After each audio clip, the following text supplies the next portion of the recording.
magandang araw po sa inyo lahat at welcome po muli sa STOE channel. So ngayong araw na ito guys, sa isang air condition na window type ang ating pong i-repair sa araw na ito. So samahan nyo ako ngayong araw na ito guys sa ating pagre-repair ng aircon na window type na ito. Hello guys, magandang araw po sa inyo lahat at welcome po muli dito sa ating STOE channel. So ngayong araw na ito guys, sa isang aircon po ang ating pong gagawa ng solusyon sa araw na ito.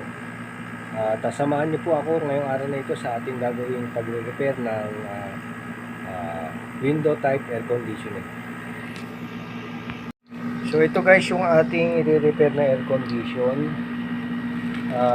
Ito po ay dinala ni customer. Ang brand po nito Panasonic. Pero ito po yung lumang modelo ni Panasonic na R22 pa. Mga pyesa po nito ay medyo mahirap lang maghanap dahil ang R22 po ay phase out na. So makikita nyo ang problema nito. Ayan po, kumakapal po ng yelo. Kapal po ng yelo niya guys.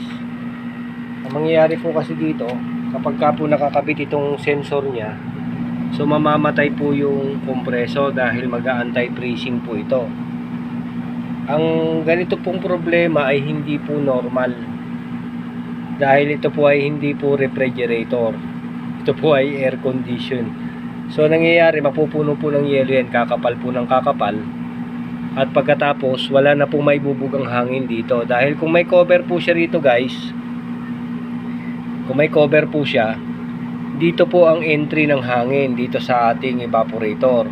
Pero kung mapupuno po siya ng hangin, ng yelo, wala na pong entry yung hangin. Kaya po wala na pong lalabas na hangin dito. Kaya kahit na makapal po ang yelo nito, dahil wala pong hangin na lalabas, so ang mangyayari po, hindi na rin po siya, hindi na rin po mararamdaman ng lamig doon sa kwarto ng customer. Kaya po, at saka pagka ganito po, mamamatay po ang compressor kapag ito pong sensor niya nakakabit po dito. Kaya po hindi masyadong lalamig sa kwarto, although na nagiging yelo po yung evaporator, since nawala nga pong hangin na nagtutulak ng lamig, wala rin pong lamig na mararamdaman si customer. So makikita natin guys dito, medyo humina na po yung hangin. So hindi po natin maipakita sa video. Pero ito po, medyo humina na po ang hangin nito. Kasi nga po napaparahan na po ng yelo yung daanan ng hangin. So ito po ay malamang ilang beses na rin na ipagawa. Makita natin merong access valve dito. So dyan po sila naglalagay ng freon o ng refrigerant. At papaalala ko lang po, kung maglalagay po tayo ng access valve, make sure po na lalagyan po natin ng takip ito. Kasi kung minsan po yung barbula, sa katagalan nasisira din po ang goma. So at least kung may takip po ito, medyo napiprevent natin yung paglabas ng refrigerant. So hindi po tayo paulit-ulit na magkakarga ng refrigerant. So ito guys, ang gagawin natin dito, kakargaan lang po natin ng konting refrigerant, and then pagka po nawala na yung pagyelo, at saka po natin okay na po yun, magdadagdag lang po tayo ng konti. So ayan guys, at nakita natin na nawala na po yung pagyelo. So tatanggalin na po natin itong ating gauge manifold. And then ililik check po natin ito.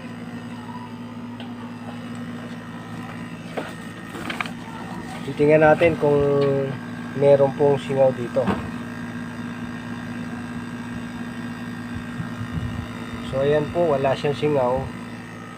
And then lalagyan po natin ng takip. Kuha tayo ng takip.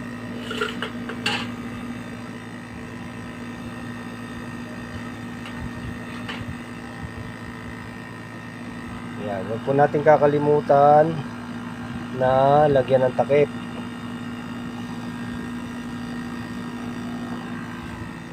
Katulong po yan just in case po pagdating ng panahon na magkaroon po ng micro leak o yung mga maliliit masyado na singaw, ay makakatulong po yung takip para po maiwasan na maubos yung ating refrigerant.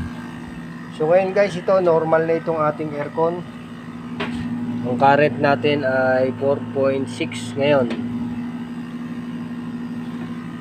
At nawala na po yung pagyelo. So and then babalik na natin lahat ng mga tinanggal natin. And then okay na po ito. So ayan guys, at naipakita ko sa inyo kung paano po dinadagdagan ng refrigerant yung ating aircon.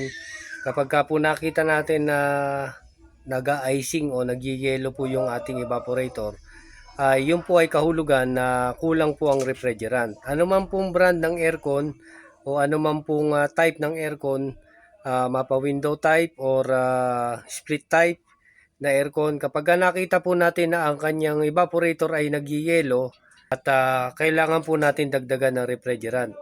Sa mga window type po, normally kapag nag-system reprocess po kami, ay pinuputol namin yung access valve, hinihinang po namin ng dulo, parang sa refrigerator. Nang sa gayon, ma-prevent po natin o maiwasan natin yung micro leak. Kasi kadalasan po yung micro leak natin ay galing po doon sa access valve. Kasi meron po tayong barbula doon, may goma yon. Kapag ka po init, lamig, ang kadalasan nangyayari, yung goma po doon ay tumitigas. So nagkakaroon po ng micro leak doon. Kaya po, kapag bumili kayo ng bagong aircon at hindi pa po nare-repair ng technician, ang ating pong mga access valve ay lahat po siya nakahinang. Kaya ganoon din po ang ginagawa namin, hinihinang po namin ang access valve. Hindi ko lang po napakita sa ngayon, pero may mga video po tayo na nauna. Pinakita po namin paano po sinasarhan yung ating pong access valve ng aircon o refrigerator. Pareho lang po ng proseso. So sana po ay nakapag-share po ako sa inyo ng kaunting kaalaman na magagamit natin sa ating pang-araw-araw na pagre-repair ng ating mga ginagawa. At sana po ay kung bago po kayo dito sa ating channel ay paki-subscribe po ang ating channel. And then paki-hit na rin po ang notification bell para updated po kayo sa mga bagong videos na i-upload natin. Maraming salamat po.